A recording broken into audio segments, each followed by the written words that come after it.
I'm very pleased to introduce Russia's envoy to the United Nations, V.Churkina. Ambassador Churkin, thank you very much for making yourself available for this interview.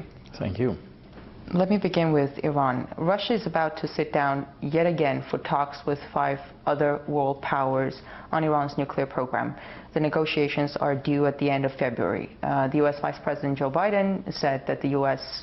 was ready for direct negotiations with Iran. Do you see it as a breakthrough, as a serious push for diplomacy on the part of Washington? Well, hopefully, and of course we are looking forward to the resumption of the talks of the 6 with Iran in Astana in late February, and we have always welcomed the possibility of direct contacts between the United States and Iran.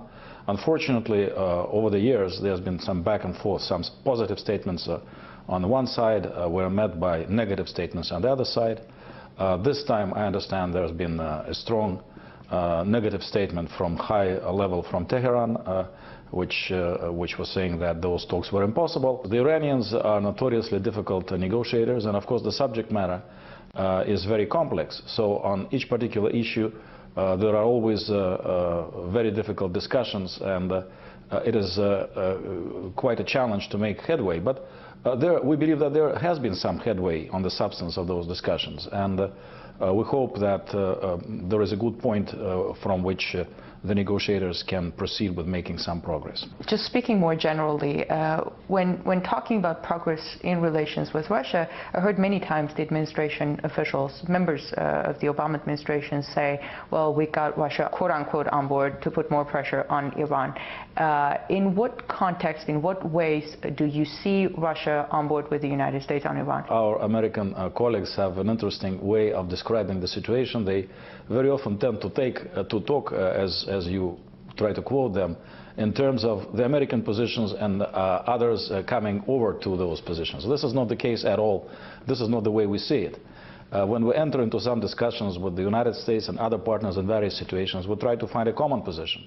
So sometimes they move towards us, sometimes it's a compromise where we have to come together midway. This is the way we sort of find a compromise. We are prepared to continue working together within the format of the 6, even though we make no secret of the fact that we think that some of the things which are being done by some members of the 6 are counterproductive, because in addition to Security Council sanctions, they piled up all sorts of unilateral sanctions which we believe are not necessary and needed as a matter of principle, because once we agree to work together, once we develop a certain system based on Security Council resolutions, to add anything on top of that is sort of the wrong thing to do. And in our view, this is creating some humanitarian problems in Iran which should not be there, and it's creating some bad blood in the talks with Iran, which is not really necessary. If they, and I mean the U.S. and Israel, together or separately, were about to make the decision to strike Iran, is there anything that could stop them? You know, I hope common sense and good reason will stop them, because this would be the worst thing to do. Well, first of all, the opportunities for dialogue are there. Nobody, no member of the 6, including the United States, maintains that the Iranians have already made the political decision to develop a nuclear weapon. They accept, they say that as far as they know, the Iranians have not yet made that decision. Since this decision has not yet been made, even according to them, then certainly there is room for diplomatic discussions, for diplomacy, etc., etc.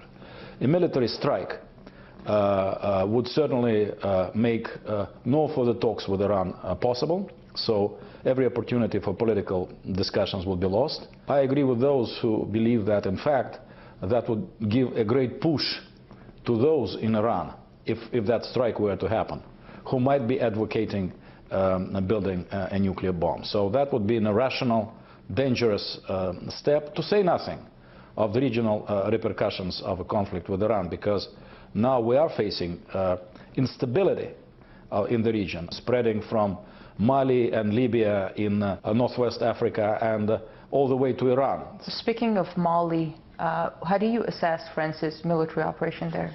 I believe that the extremists in the north made a pretty bad miscalculation. They got carried away, and they decided to make a military move to the south, heading towards the capital, Bamako. Then the government of Mali requested the French to send in the troops, and they did.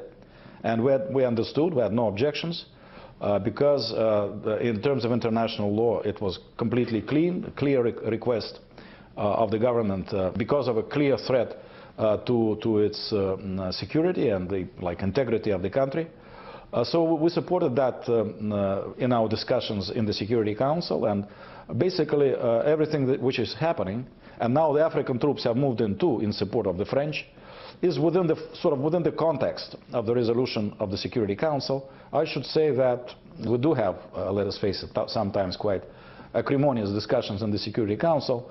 This is not one of those situations. This is a situation where people understand the dangers and also have a very frank exchange of views about what needs to be done in order to avoid putting the United Nations into an overly precarious or dangerous situation. What effects did the Arab Spring have on the situation that's unfolding in Mali right now? One repercussion of the Arab Spring was the dramatic events in Libya. Where in the course of that crisis, of course, lots of weapons were brought into Libya, and there were lots of weapons as it is, but still many more weapons were brought into Libya. During the recent hearings which then Secretary of State Clinton had in the House of Representatives, one of the congressmen said that they had information that Qatar, with a wink and nod, as he put it, from the United States, brought in 20,000 tons of weapons into Libya. And you know, 20,000 tons, you can arm a small terrorist army. And of course, this is exactly what has happened. And in Mali, definitely we see a spillover from the Libyan crisis to a neighboring country. And most likely the spillover has affected other places as well. For instance, it may well be, there are many indications to that effect, that the terrorist attack in Algeria had something to do, I mean, close to the Libyan border, also had some sort of Libyan connection in terms of people, maybe weapons, terrorists emanating from Libya participating in that attack. The U.S. now insists that their support for the Syrian opposition is non-lethal. Could it be that the allies of the United States are supporting, are providing weapons at the wink and nod of the United States? Well, this is definitely the case. I mean, the United States chose to stay clean of the bad guys. At some point in the crisis, they did realize, it seems, that things going very wrong.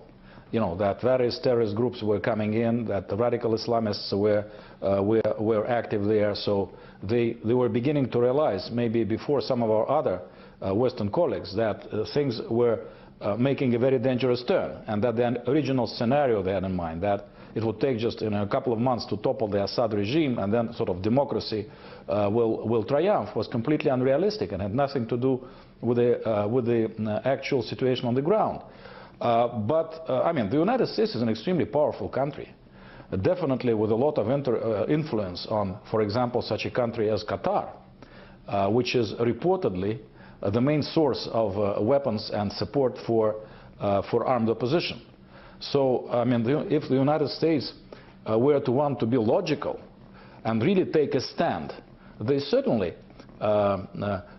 could make it clear to those who supply weapons to Syrian armed opposition groups. So the fact that they simply say that they themselves are not doing that does not really absolve them completely from responsibility of what is happening there in terms of the activity of armed opposition groups. You said that at some point U.S. officials started to realize, and I think that is a sense that a lot of people are getting, because the administration, the Obama administration, seems to be a lot more cautious talking about Syria now as opposed to a year ago, for example. They talk about how complex the situation is on the ground. Have you noticed that change? Yes, yes, this is what I'm saying. This change is clear, and this change is clear here in our informal discussions in the Security Council. Clearly, one could feel that their understanding of the situation has become much closer to our understanding of the complexity of what is going on there. So this is what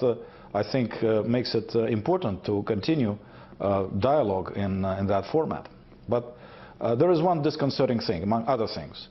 there is a lot of talk about chemical weapons in Syria, which is a valid concern, and we have also talked very seriously with the Syrian government, and they have given us all sorts of assurances that, as they put it, if there are chemical weapons in Syria, they do not intend to use those weapons. But to our liking, there is too much talk about that in a threatening context.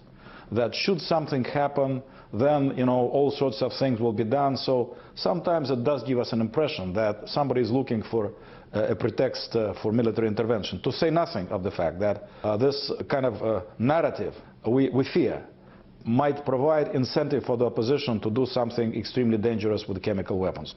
What kind of an interference, what kind of an international effort would Russia support? Well, now I think what Syria needs is more diplomatic support.